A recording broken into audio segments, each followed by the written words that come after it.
Next on the agenda, we have our moment of silence, which has been our custom for many years for all of those serving here and abroad to return home safely to their families.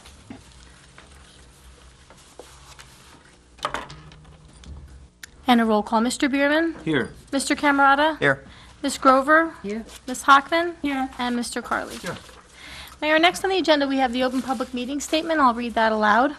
In compliance with Chapter 231 of the Public Laws of 1975, notice of this meeting was given by way of annual notice filed with the Township Clerk, the Home News Tribune, the North-South Brunswick Sentinel, and the Trenton Times, and posted on the bulletin board in the South Brunswick Municipal Building on January 11th, 2024. Mayor, next on the agenda, we have the public portion. Is there a motion to open to the public? I'll make that motion. I'll second. All in favor? Aye. That motion carries. Is there anyone from the public wishing to speak? Come on up to the podium. Please state your name for the record. Also, just for the record, there will be a public hearing on an ordinance later on in the meeting. So if you have any other issues, this would be your opportunity. Okay, my name is John Delgaldo. I live on 4 Frida Lane. In regard to the parking lot again at the Willows, I see nothing's been done. They added more cars. And I know now it's becoming even more of a problem because the kids or whoever they are parking in between the cars, doing God knows what. And the police have been in there and, you know, with the floodlights and everything else. I know things take time, and I'm putting my house up for sale very shortly, and it's an eyesore. And a lot of my other neighbors couldn't make it tonight, but there's more neighbors on the street that are very worried. Yeah, we've been hearing about it, sir. Subsequent to your last appearance at the council meeting, we had a conversation with the zone officer. She issued a citation and a court date's been assigned. And so that will proceed through the courts. There's national laws despite what you read at the national level. That will proceed through the courts. I believe the court date sometime in January. Correct. Then the judge will issue a notice to cease and desist to the property owner and the car dealer. It's my understanding it's the Okay. fellows on Route 1, right? Yes. Yes. Okay. And from what I understand, they're trying to find another property that they're working on. Okay. So that may help. If you don't move from here, you're not going to, from the town, you're not going to get the other Yeah. spot on Route 1. But just so you know, and you can always call up Ms. Roundtree, Cereza Roundtree, our zoning officer, and she'll give you the accurate status as to the date that they're going to appear in front of the municipal court judge. But they do have a date set. Okay, now does this also affect, I used to be a part of the Willows. Most of my neighbors still are. We don't want to, to cause them any harm, but I don't know. I don't know what, it's a private arrangement between car dealer and the Willows. right, That's none of our pints and quarts. okay. P's and Q's, right? We just know that the use that exists out there in the parking lot is not consistent with the zone. It is causing neighbors, the residents, your use is consistent with the zone. It's a residential zone. It's giving you grief and concern, and so we're addressing that. Okay. There is a court date sometime in Because I do January. believe this will definitely affect our home Well, I'm a real estate agent, and you know better than I do. Me, it would just be speculation. But you have experience in that milieu. So municipal government is working on it, and we should have some guidance for you, some firm guidance relative to the court's decision. But be in contact with Ms. Roundtree. Okay. She's there. She's got a telephone on her desk. And she works for you and me and everyone. so this hearing is open to the public or no? No, it's municipal court. Oh, okay, Yeah. okay, It's a court hearing. gotcha. She has police powers as a zoning officer to enforce the zone regulations. She has issued a ticket and it looks like a ticket you'd get for speeding. Not you, I'm sure you're a careful driver, but it looks like a ticket you'd get for speeding. And she provided a cease and desist notice that came and it went, and then she issued the ticket, and now there's a court date, a certain court date that's been assigned. Okay. In all these proceedings, do they find out who did complain? No. Okay, I'm just curious because I'm right across the street from the pool. It's Okay. of no moment. It's just if say I put a nuclear power plant up in my backyard. I'm in a residential zone, and my neighbor said, geez, I'm not really that excited about having those cooling towers right next door. We have an anonymous line. Okay. You can call that anonymous line and say, I'm concerned about the nuclear power plant next door. And then it's our job, Ms. Roundtree's job, to go out there and make sure that everything that's happening is consistent with the regulations as expressed in the ordinance. Okay. Thank you very much. Thank you. Is there anyone else wishing to speak? Please come on up and state your name for the record. Can I ask, you mentioned there will be another public section for the ordinance reading, or this is? Yes, there will be a public hearing on ordinance number 29 later on in the meeting. This is the general public portion. Please state your name for the record. Yeah, it's Terry, last name's Caruso, Caruso. And I saw that we weren't on the agenda, Brian, so I figured I'd just speak during the public. That's fine, go ahead.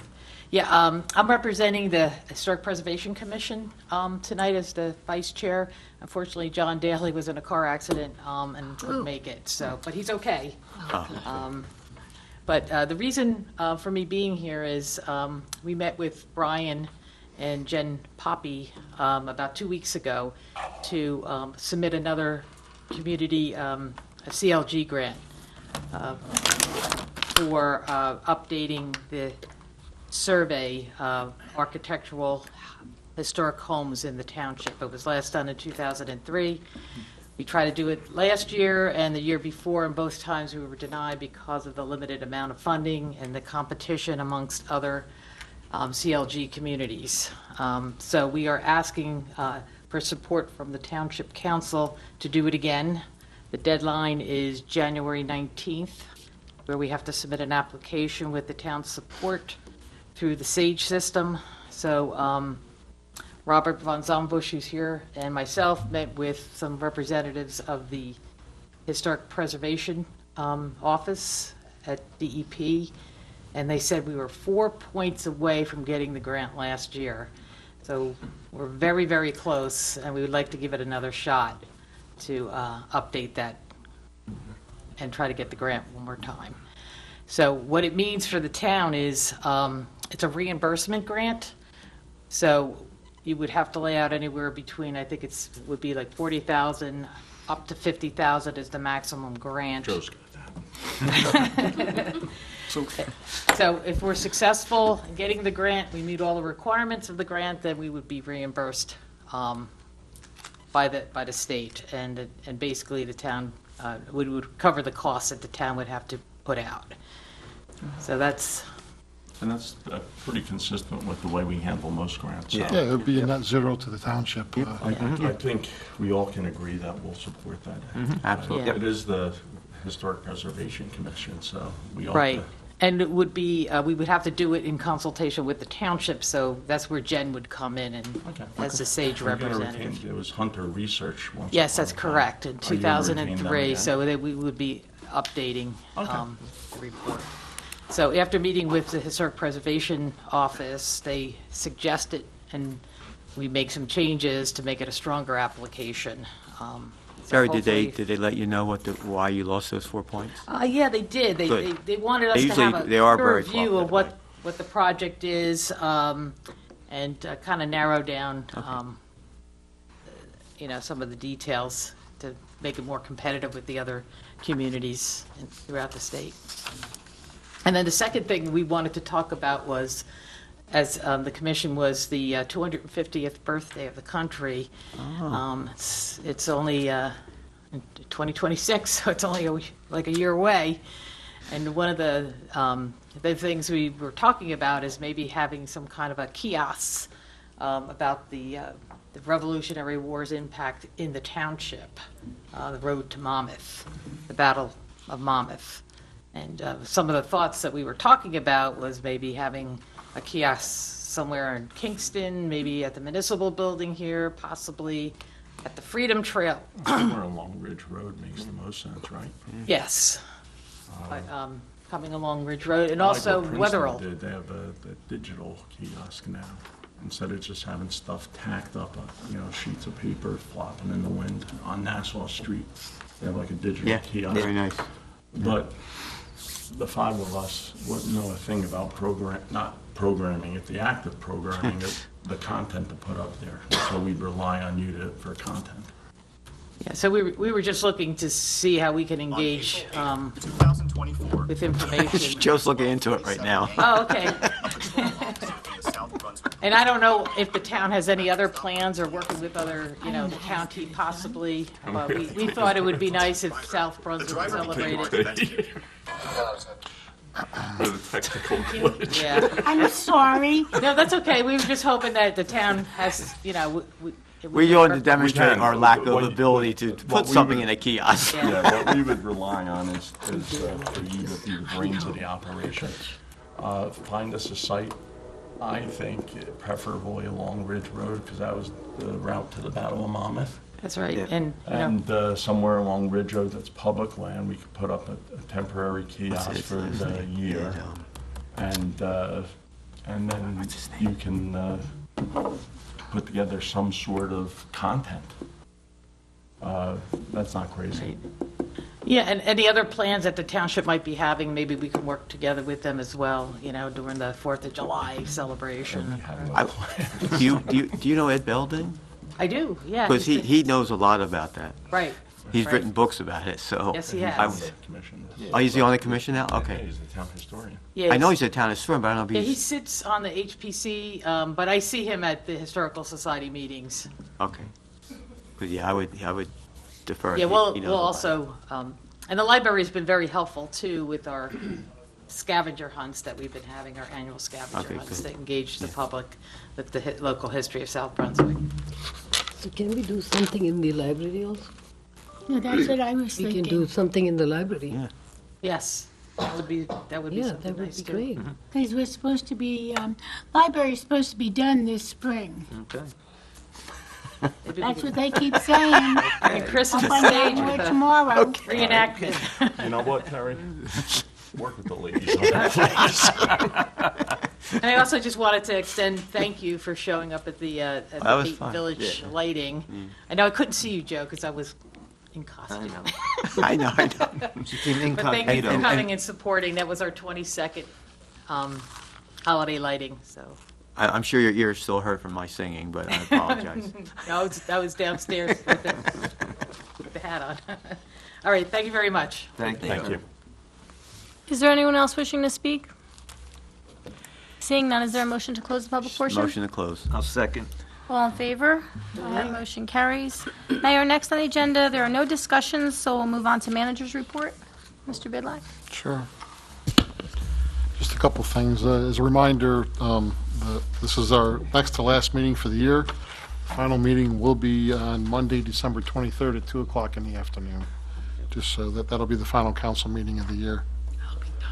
On Saturday, December 14th, Wreaths Across America, which is a veterans organization, will be holding a wreath-laying ceremony at Dayton Cemetery on Georges Road at 12 noon.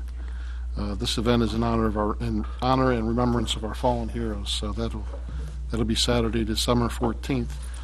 Also, just wanted to mention that while much of the fire restrictions in the state have been lifted, we are still in a severe drought warning, and residents are urged to conserve water. As a matter of fact, NJ American, of which we do purchase water from, has issued mandatory conservation notices for all their customers throughout the state. So there is still a drought issue. We're still having the drought issues, and just wanted to mention that because I think that's important for people to still realize that we are still in a drought. That's all I have this evening. So, Thank you. Mr. Attorney. It's your time to shine. Thank you. I do have a court, something I'm mandated to read by the court regarding the upcoming hearing on Ridge Road. The court notice says that we must announce the notice of hearing at each regularly scheduled township council meeting. So it doesn't say I must read the entire notice. So that's merciful. So I've cut what I think is sufficient. We're getting the Cliff Notes? Right, yes. The Cliff Notes. Notice of fairness hearing to determine whether settlement agreement with Ridge Road property should be approved.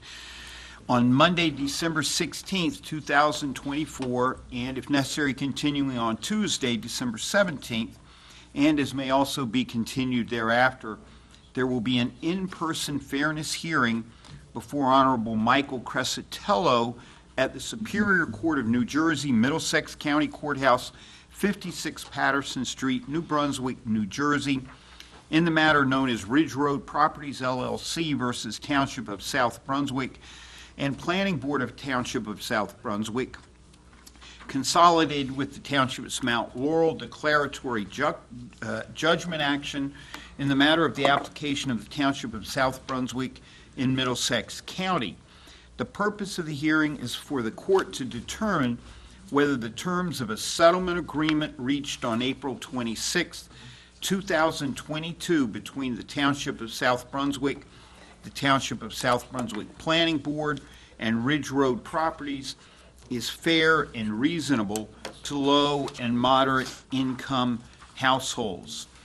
More specifically, Ridge Road was granted a builder's remedy to construct residential housing units, including 264 affordable housing units on the Ridge Road properties. Pursuant to the settlement agreement, Ridge Road will be making a monetary contribution of $8,065,000 to the township's Affordable Housing Trust Fund for the provision of affordable housing in the township of 264 affordable housing units that would have been constructed by RRP and will be relocated to other sites within the township. Subject to the court's approval of the settlement, the RRP property, Ridge Road property, will not be developed as an inclusionary residential housing. Rather, it will be developed for light industrial warehouse use. The settlement agreement requires RRP to construct certain improvements to the interchange of Route 1 and Ridge Road Township in the and Ridge Road in the township. The time for objection from the public in writing has passed. The township and other parties have until December 9th to submit further comments. And again, the important part of this is anyone who is interested can appear on Monday, December 16th or Tuesday, December 17th in front of Judge Crescitello, County Courthouse in New Brunswick, 10 a.m. Thank you. Thank you, Mayor. Madam Clerk? I have no report, but it's a work session, so you want me to just continue on the agenda? Oh, how about that? Yes. Thank you, Mayor. Thanks, Doctor. Okay, so we'll move on next to the consent agenda. We have items number 1 through 11. If there is no objection, we'll move those forward to the regular meeting for action. Yeah, I'll move them forward. Okay, great, we'll move those forward.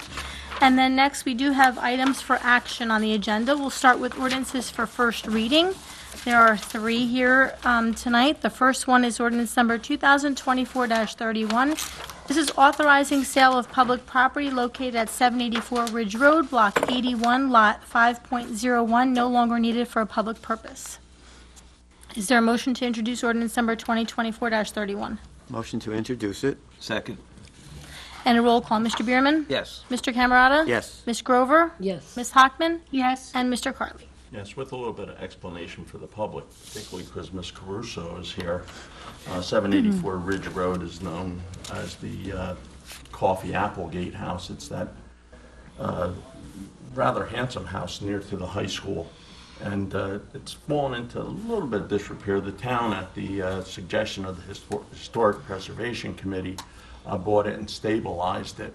The town is probably not the best steward of a house long-term, and so we're looking to auction that off to someone with significant conditions, including restoring it with architectural values that are guided by the Historic Preservation Commission. And so that's what that's about. Yeah. And so I vote yes. Thank you, Mayor. The second ordinance here for first reading is number 2024-32. This is amending Chapter 82, Parks and Recreation of the South Brunswick Township Code regarding fees. Is there a motion to introduce ordinance number 2024-32? I'll make that motion. I also want to thank the Rec Department for providing us with 4 different fee structures from adjacent towns. Yep. I'll second that. And a roll call. Mr. Bierman? Yes. Mr. Camerata? Yes. Ms. Grover? Yes. Ms. Hockman? Yes. And Mr. Carley? Yes. Thank you, Mayor. The third ordinance here for first reading is number 2024-33. This is an ordinance amending Ordinance 86-01, an ordinance authorizing positions and providing for a pay plan for classified and unclassified positions of the Township of South Brunswick, County of Middlesex, State of New Jersey. Is there a motion to introduce ordinance number 2024-33? Let's do it. I'll second it. And a roll call. Mr. Bierman? Yes. Mr. Camerata? Yes. Ms. Grover? Yes. Ms. Hockman? Yes. And Mr. Carley? Yes. Thank you, Mayor. Next on the agenda, we have ordinances for second reading. There is one item here tonight. It's here for a public hearing and final adoption. That's ordinance number 2024-29. This is adopting the amended redevelopment plan for 119 Mapleton Road, 987 to 1001 Ridge Road, and 4405 US Route 1, Block 99, lots, 3.213, 8.041, and 14.04. And for the record, we did receive the planning board recommendation on this. Is there a motion to open to the public on ordinance number 2024-29? Motion to open the public. I'll second. All in favor? Aye. Aye. Any opposed? That motion carries. Is there anyone from the public wishing to speak on ordinance number 2024-29? Please state your name for the record. Good evening. I'm Simi Payne. I live at 983 Ridge Road, as you know by now. And I wanted to comment on the amendments to the redevelopment plan, which we saw recently. We've had good, healthy discussions with the developer about the proposals. Our access road concern is still pending, and we request this evening that you put off this issue until we can continue our conversation with the developer. For one thing, we'd like to see where the road is planned. You all know how dangerous the curve is on Ridge Road. This is the emergency access. Yeah, yeah.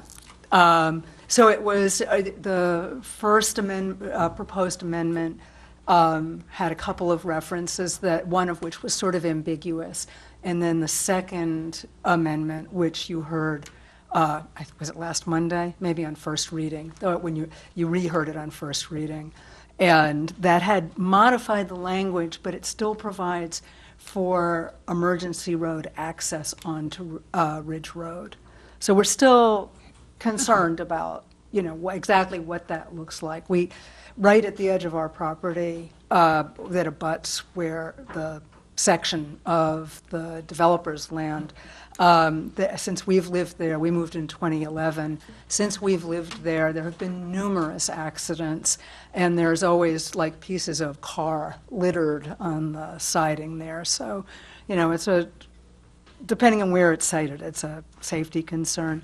The other thing that was added, there were some nice little things added in that amendment that I'm sure we all appreciate. But there was also a utility pole or poles, not clear, but we don't know what those look like. And presumably, we have no idea because it just says utility pole. It's probably not just a wooden pole. It probably has equipment on it. It might have other stuff. So we would really like to know what that's going to look like. And we would hope that you would also want to know whether it seems appropriate for the location. And I guess I would close by saying there was a great intro from these comments from me by talking about the historic value of this section of Ridge Road, and, you know, how much we care about retaining that quality of it. So thank you very much for your attention this evening. Ms. Payne made a couple of points. One, that curve is pretty hazardous. I think we had a tow truck picking up a Yes. car there, a flatbed, and that got hit. 2 years ago. Yeah, a couple of years ago. And so it is hazardous.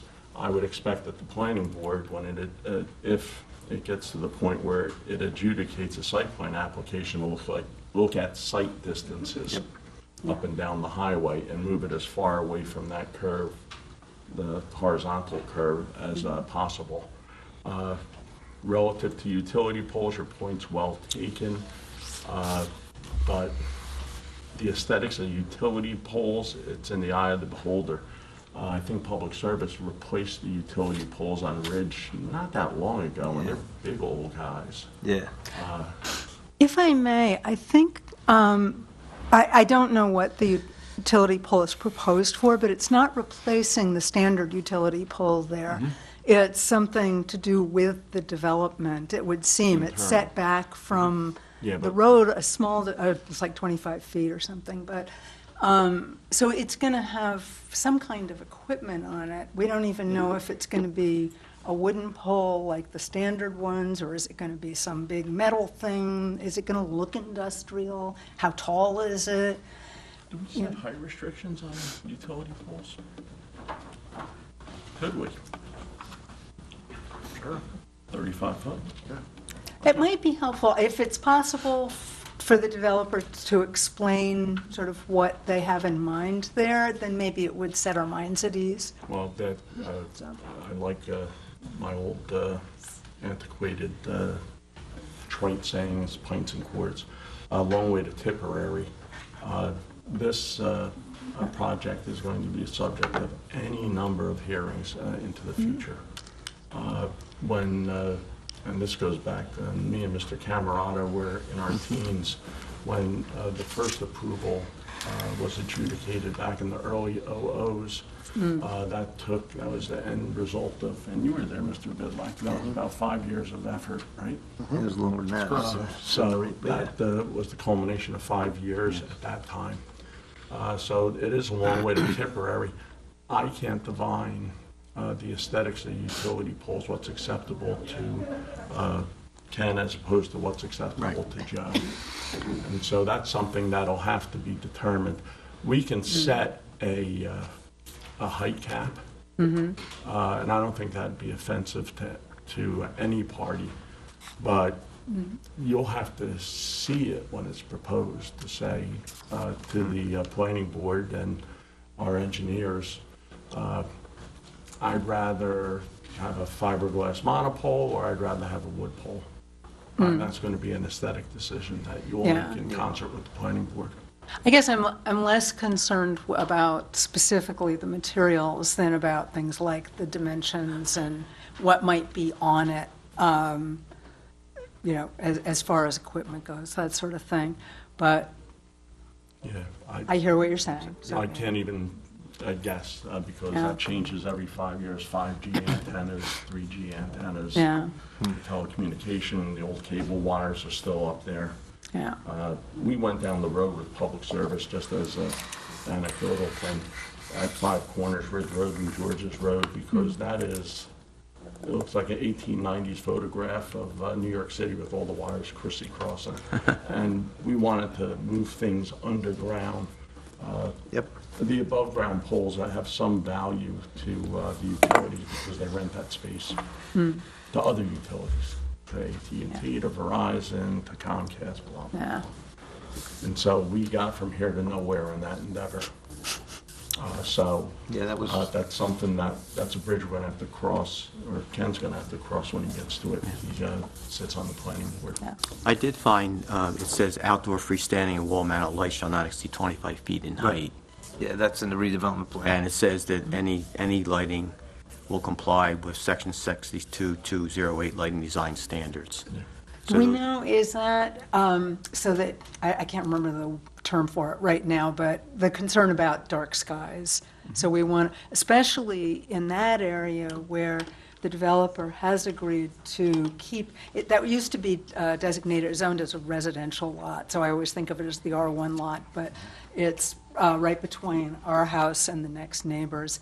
And that, the developer has designated that as a stormwater Right, stormwater management area. management, yep. And, which means it's also potential wildlife habitat. Mm-hmm. So having low light there is really of extra value for things. We actually heard, I managed to record a red-shouldered hawk flying over that wow. area. And that's an endangered species in New Jersey, so we really value that aspect of it. And, yeah, Yeah. appreciate that. So hopefully that's what that Yeah. regulation means. Yeah. Yep. Yeah, okay. Okay. Well, thank you Page very much. 22 of the amended plan. Great. Thank you very much, Ms. Payne. Thanks. Is there anyone else from the public wishing to speak on ordinance number 2024-29? Seeing here none, the motion to close this part of the public session. I'll second. Motion and a second, all in favor? Aye. That motion carries. Is there a motion then to adopt ordinance number 2024-29? Motion to adopt. I'll second. And a roll call, Mr. Bierman? Yes. Mr. Camerata? Yes. Ms. Grover? Yes. Ms. Hockman? Yes. And Mr. Carley? Yes. Thank you, Mayor. Next on the agenda, we have resolutions. There are items number 1 through 8. There was a request by Ms. Rampachuk to pull item number 7, and we'll bring that back at the next regular meeting. So unless there's any other item to be pulled. Can CME survive? Oh, I guess so. So it's items 1 through 6 and 8. And 8, yes. Do we have a motion? I'll make a motion. I'll gladly second it. We have a motion and a second. Roll call, Mr. Bierman? Yes. Mr. Camerata? Yes. Ms. Grover? Yes. Ms. Hockman? Yes. And Mr. Carley? Yes. Thank you, Mayor. And next, there is no executive session, so we're at the end of the meeting. Is there a motion to adjourn? Ms. Hoffman. Yes, there is a motion to adjourn. Thank you. Is there a second? I'll second. Second, all in favor? Aye. Aye. Have a good night, everyone. Have a good night. Good night.